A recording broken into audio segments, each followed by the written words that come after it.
There is no other issue more important today than education.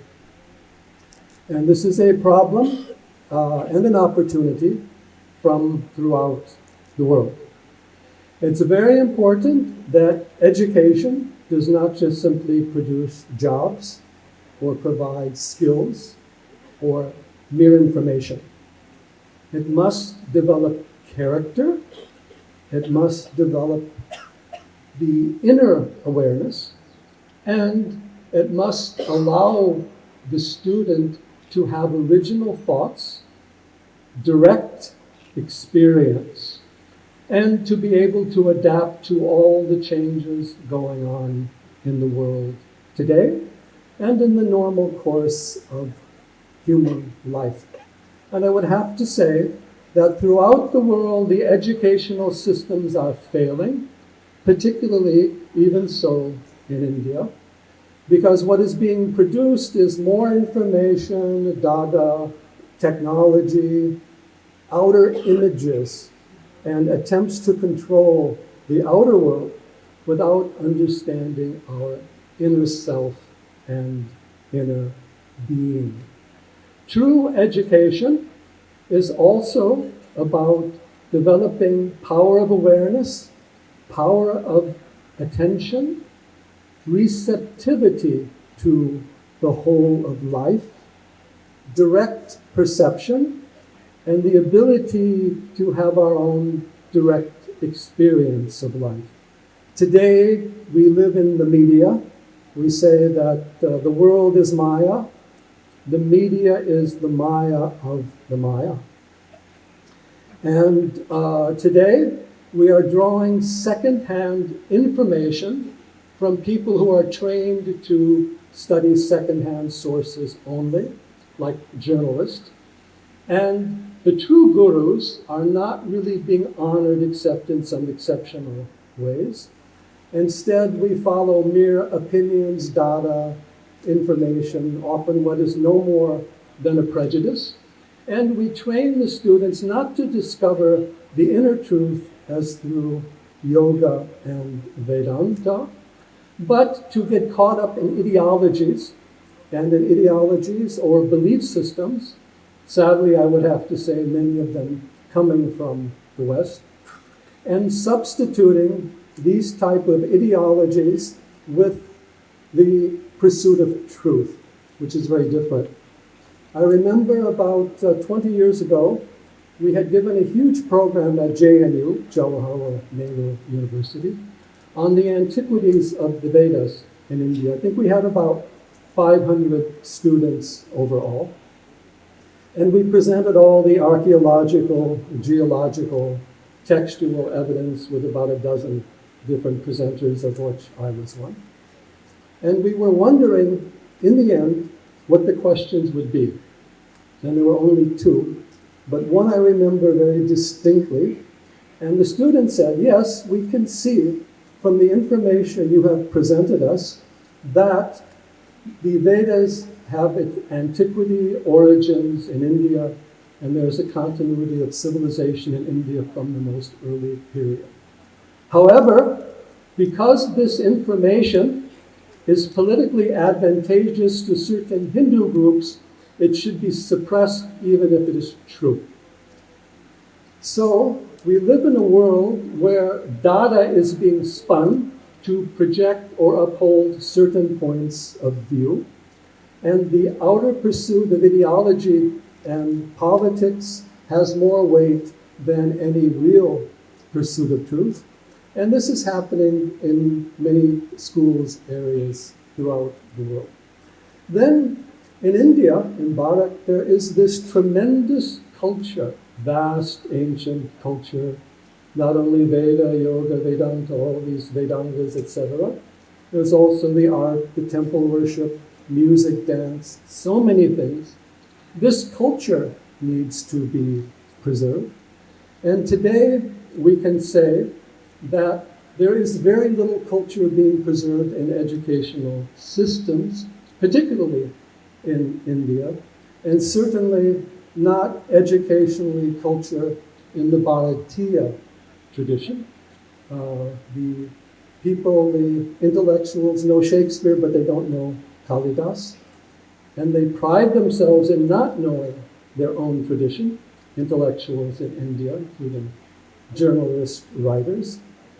And yet they will pontificate as to what is the idea of India, where did India come from, where is India going? And naturally, they don't see much of India before 1947 because their own idea of history doesn't go back that far. So now there is this, we could also say, cultural battle, cultural war going on. You're well aware of that.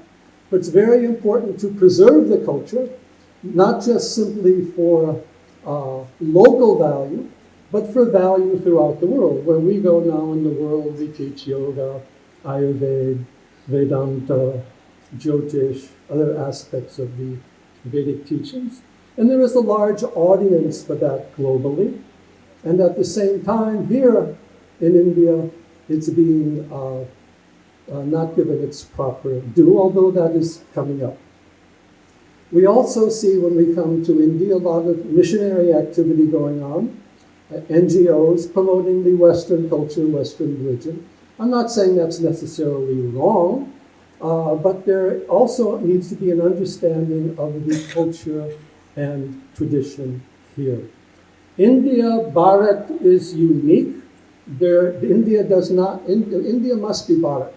We do not need another socialist, communist, Islamic, Christian state for India to be. That is not its identity.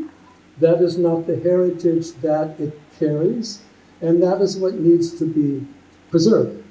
At the same time, in the education, it's very important that we develop character, which means dharmic values, yamas, niyamas, all of that. And also that the overall development should have an inner awareness. We must teach the students not only how to think, but how to be aware. The power of attention, dharana shakti, buddhi shakti. Today's students have an attention span of a few seconds only. And if that is the case, that is your dharana. And anything from the outside can influence you and tell you what to do. You cannot be an independent thinker if you don't have the power of attention. And if you are dominated by your outer senses and mere physical, social, political, materialistic views of reality. So that inner cultivation of awareness is the most important thing. Now, when we look at the educational models today, as we say, the technological models are deficient. I'm not saying you shouldn't learn technology, computers, cell phones, social media, all of that. That is important. You should have job skills relating to the modern world, which is constantly changing and needs to be updated. But there should be an inner, a deeper place of awareness, deeper attention from which we can judge things. And that is what the Gurukulam teaches us. The model of the Guru who represents and embodies a consciousness, and not just simply data, information, and skills, although those who develop an inner consciousness can have much by way of all the outer activities of the mind. So the Gurukulam model, I think, is the best model of education. We also have to learn in our interaction with the guru, the teacher, and other students. What happens today is we are caught up in an interaction with machines and technology, which means we become more mechanical. The student tends to imitate or reflect his or her environment. If that is only a computer or a cell phone or a screen, the student becomes two-dimensional. The way of thinking becomes superficial. The idea is you can have a memory data bank or you can cut and paste knowledge, information. That does not change the character. Swami Vivekananda emphasized this character development, and Vedanta emphasizes the development of the sattvic buddhi, viveka, vairagya, so that we can move to the understanding of Atman, Brahman. We can move beyond the simple outer factors of life and expression. So the Gurukula model is not only necessary here in the Indian context, it needs to be developed and shared and expanded throughout the entire world. And it is the best model that allows us to use our information technology in a higher way, so that we're not just the victims of it, so that we know what the right data is, and also when data is limited. In the yoga system, ultimate means of knowledge, ultimate pramana is samadhi, deep meditation. It is not something from mere words or outer factors. So I'm very happy to see the Prabhodhini Gurukula and the other Gurukulams in India that are sustaining and developing this tradition in Bharat and doing it in an integral way, including the agriculture, the ecology, including the arts, including the philosophy, including all the branches of modern knowledge, but also with the Veda, the Vedanta, the deeper insight. And this model needs to be shared globally. So it's very important that the students who go through the system can become teachers to share the Gurukula system worldwide. And as Yogini Shambhavi always emphasizes, each family should be a Gurukulam. The Gurukulam should start in your own family. And the knowledge of the Hindu Sanatana Dharma should start in the own family. There should be basic knowledge of Vedanta that all the Hindu children are taught, so that when someone asks them, what do you believe, what does you follow, what is your religion, they know Atma, Ishvara, Karma, rebirth, all these things, and not so difficult, so that we can move beyond and take a place in this clash of education and clash of culture going on.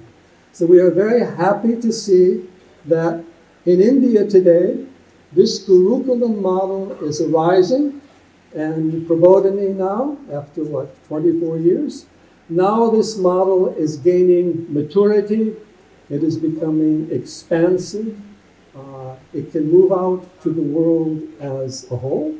It is also preserving the Sanskrit language, which is the foundation of the deeper learning. And I would ask you to consider expanding this model to other countries, other communities, because unless we develop that Gurukula model of awareness, attention, direct learning, then this technology may destroy us or will certainly cripple and limit us. We should be masters of the information technology, not slaves of it. You know, if you are driving a car down the road, you don't need all the datas of all the cars that ever drove on that road. You need to have your eyes open and see what is going on. So the Gurukula model teaches us that inner drishti, that inner seeing, that inner awareness, through which we can develop and use all these forms of technology. The ultimate network is to the cosmic mind, not just simply to the computer network, the Mahat Tattva. All knowledge is inherent within everyone in the Akasha, Paramatma. So we must develop that model as well. And in India, the basic knowledge of yoga, Vedanta, Ayurveda should be taught to all students. Not as a matter of propaganda, but as a matter of right living in harmony with the universe. As physics teaches us, we live in a self-aware universe. Atman is everywhere. Minds are different. Different opinions are there. We can honor these. But it's very important that this Vedic Gurukula model has its full support in the entire community, is part of the family, is part of the temple, and is projected as the ultimate learning model, and that we have living, aware mentors, acharyas, to share this knowledge, and that we honor and respect it for the value that it has. Compared to it, these other learning models are secondary, superficial, or even in many instances downright wrong. So please preserve this heritage as a voice from the other side of the world and bring it out for the benefit of all humanity. Shri Gurubhyo Namaha. Hare Om.